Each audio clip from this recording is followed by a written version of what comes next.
Okay, in your reading book, this is your reading lesson part 2. Turn to page 442. Find a quiet place in your house and listen along. You can read along with me. This is an incredible story. So we talked yesterday how this is a biography. This is about a little girl named Bessie Coleman. And actually, her real name is Elizabeth Coleman. She actually has another book written about her. She is unbelievable, incredible. The bravery this woman showed, unbelievable.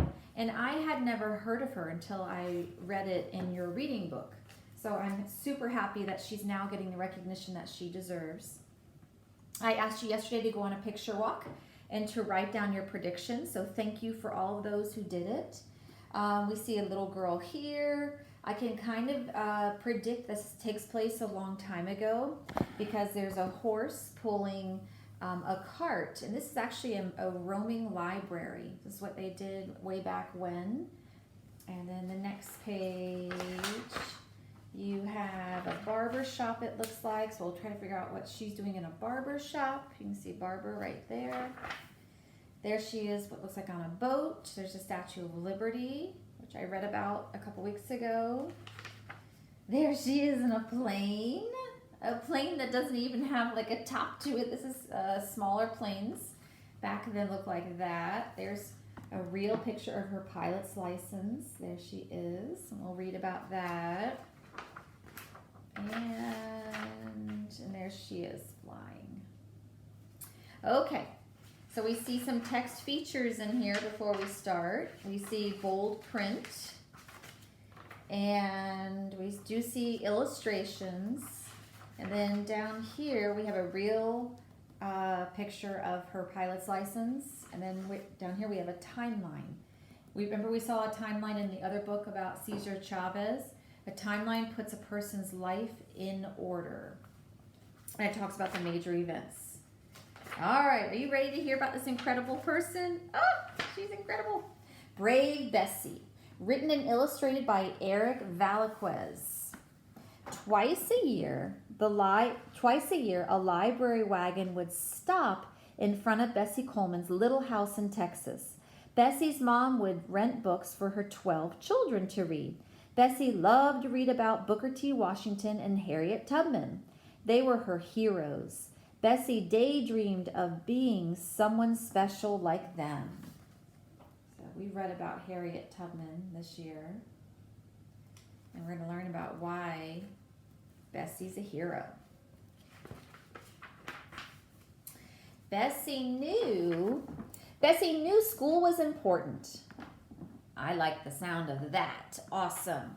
Bessie knew school was important. She walked 4 miles each day to get to school and 4 miles to get home. She practiced reading to her little brothers and sisters. She practiced her numbers by checking the money her family got from picking cotton.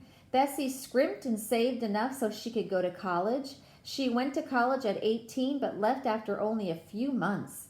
She could not afford to stay in school, but Bessie was not ready to give up on her dreams. I'm going to read that part again. She went to college at 18 but left after a few months that she could not afford to stay in school, but she was not ready to give up. So she went to college, but then ended up coming back home because she did not have enough money. But I like the way it says here, she was not ready to give up on her dreams. She was a fighter. She decided to move to Chicago. Her brothers Walter and John lived there. It was a big and exciting city where people's dreams came true. Okay. Bessie soon got a job in a barber shop. Bessie enjoyed listening to John tell stories about French lady pilots in World War I. So the country France, which is across the ocean, it's on the continent of Europe. Remember our song? Asia and Africa, North and South America, Australia, Antarctica, and Europe too. So Europe, if this is the United States, you cross the ocean and then there is Europe. And then on that continent is France. Okay, so she learned about women who could fly planes in France. This is not the United States, this is in France. Bessie had never heard of a lady pilot. So a pilot is someone who flies a plane. The more Bessie thought, the more she liked the idea. Bessie knew she could learn to fly too. Okay, but you're going to learn the problem that comes up, a terrible. Bessie quickly discovered how hard it would be to become a pilot. In the 1920s, so this story takes place a long time ago, the 1920s. It's actually 100 years ago. No, I'm sorry. 2020. Yes, 100 years ago, 2020. There were rules about who could learn to fly. Most people wouldn't teach someone with Bessie's skin color how to fly. Bessie did not agree with the rules, but she could not find anyone to teach her how to fly. So she wanted to learn how to fly to become a pilot, but she could not find a school that would take her because of the color of her skin. Did she let that stop her? No! Listen to what she does! Oh my gosh, you guys, listen.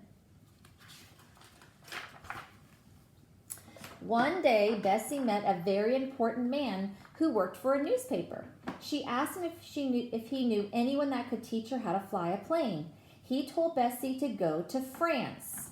Now, keep in mind, in France, they don't speak English at all. They would not understand me reading the story. They speak French. Now, she's never spoken French. Oh my gosh, listen, listen, listen. He told Bessie to go to France. That is where she first heard of the lady pilots. He told her it would be a lot of work, but Bessie was determined to succeed. She took classes and learned to speak French. She saved her money and was finally able to buy a ticket to France. Guys, she didn't stop. She took classes to learn how to speak French. She saved up her money, and now she's on a boat crossing the Atlantic Ocean going over to France. So must be in New York City because there's a Statue of Liberty. That's where she got on the boat, and now she's going to France. She doesn't know anybody there. Let's see how it goes. Bessie sailed to France on a steamship. She had never been on a ship before. It was big and noisy. The ocean was windy and rough. Bessie was a little scared being on the big ship all by herself. She reminded herself that she was on her way on being something special. The trip took 9 long days to sail across the Atlantic Ocean. Bessie stared out at the water, wanting to see the land. So she's on this big ship for 9 days, because a ship goes a lot slower than a plane would. Finally, Bessie reached France. Soon she found a school that would teach her how to fly a plane. After years of hard work, Bessie was ready for her first flying lesson. So she found a place to live. She found a place to work. She found a place that could teach her how to fly a plane. This is a hero. She is determined, not letting anything get in her way. First, Bessie had to study how to inspect a plane. This plane had wings made of wood and cloth. Bessie had to check the cloth for any tears. She also had to check the propeller. Wow, so this plane is made of wood and cloth. That sounds very scary to me. So the first thing she had to do is learn how to inspect it. She had to check the propeller. The propeller, boys and girls, is the thing that goes around in the very front of the plane that makes the plane go. After a few lessons, Bessie climbed into the back of the plane and her teacher climbed to the front. The propeller whirled and the engine chugged. After a running start, the plane took off. Bessie gripped the controls as she took to the air. Her cheeks were stinging from the cold wind, but Bessie was grinning. Bessie had to walk miles and miles to the flying school each day, just like she walked to school as a child. Bessie practiced how to take off and how to land. She learned all the words for planes and flying in English and in French. Finally, Bessie became the first African-American woman to earn her pilot's license. Look at that. People could call her aviatrix, the name for a lady pilot. This meant that she was truly someone special.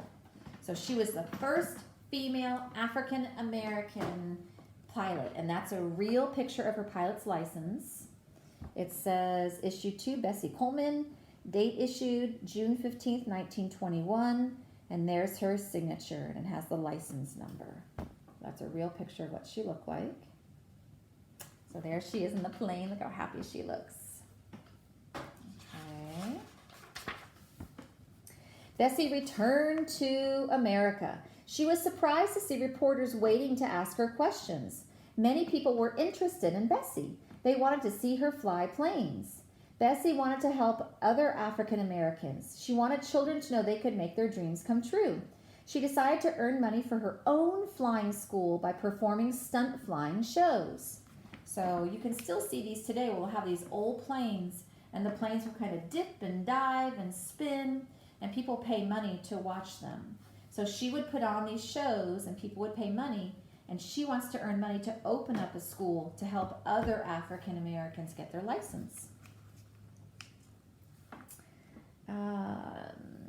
On one sunny day, over 1,000 people paid to see Bessie perform in New York.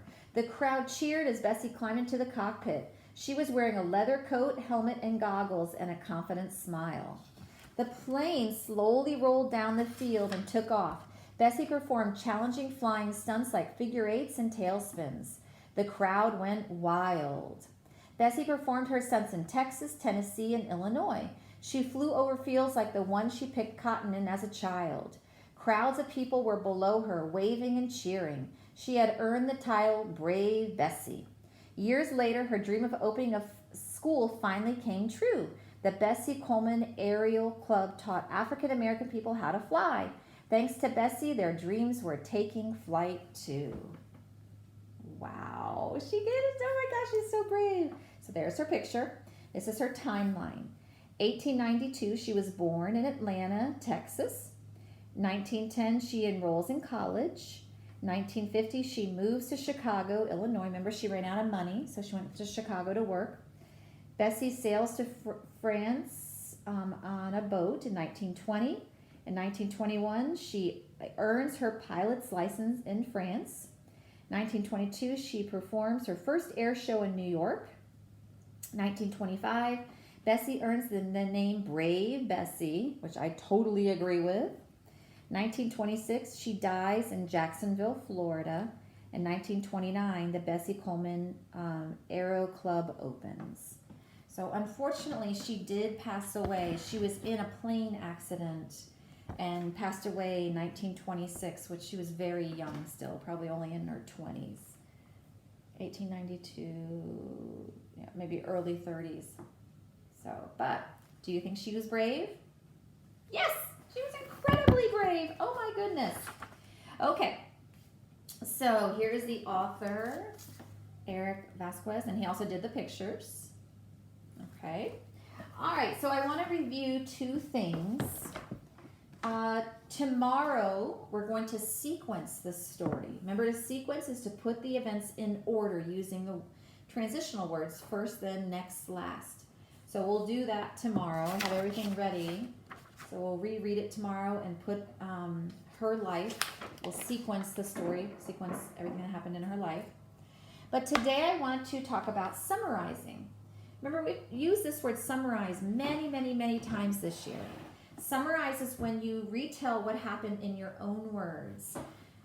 So if you said to your mom, "Oh, Mom, Mrs. Fraser read a story about Bessie Coleman," and then you gave just kind of the quick, important parts, that's summarizing. You can either summarize a whole story or you can summarize just part of the story. So let's summarize, what did Bessie do to prepare for college? I'm going to grab the book again, and I'm going to reread that section. Okay, so it's on page 444. And it said, Bessie knew school was important. She walked 4 miles each day to get to school and 4 miles to get home. She practiced reading to her little brothers and sisters, and she practiced numbers by checking the money her family got from picking cotton. She scrimped and saved enough so she could go to college. Okay, so if I were to say, what did Bessie do to prepare for college? Well, to put this in our own words, I remember it saying she walked 4 miles to and from school. That is a long way. If you take a bus, then probably your bus drives 4 miles. If you take a bus to school, it probably drives 4 miles. So that's one thing she did to prepare for school, prepare for college. Something else she did, remember it said she practiced reading and math. So it's another thing. We're summarizing what she did to prepare for college. It said she practiced reading to her little brothers and sisters, and she practiced her numbers by checking the money her family made from picking cotton. So far, summarizing, she walked 4 miles to and from school, and she practiced reading and math. And lastly, she worked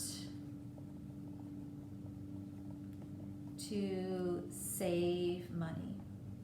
Remember, she worked in the barber shop. She didn't go out and buy things for herself. She's like, this money is for college. So summarizing is a skill to put, to retell parts of a story or a whole story in your own words. So tomorrow we're going to sequence the whole story, and then I'm actually going to have you summarize getting her pilot's license, but I'll assign that on Schoology tomorrow. So today I want you to reread this story, or read this story. It is incredible. And then you have your vocabulary sentences. When you reread this, think about the sequence, think about the order, and also think about summarizing. Go tell someone after you read this what you learned. You know, how did she get books when she was younger? How did she go to college? Tell them all those details.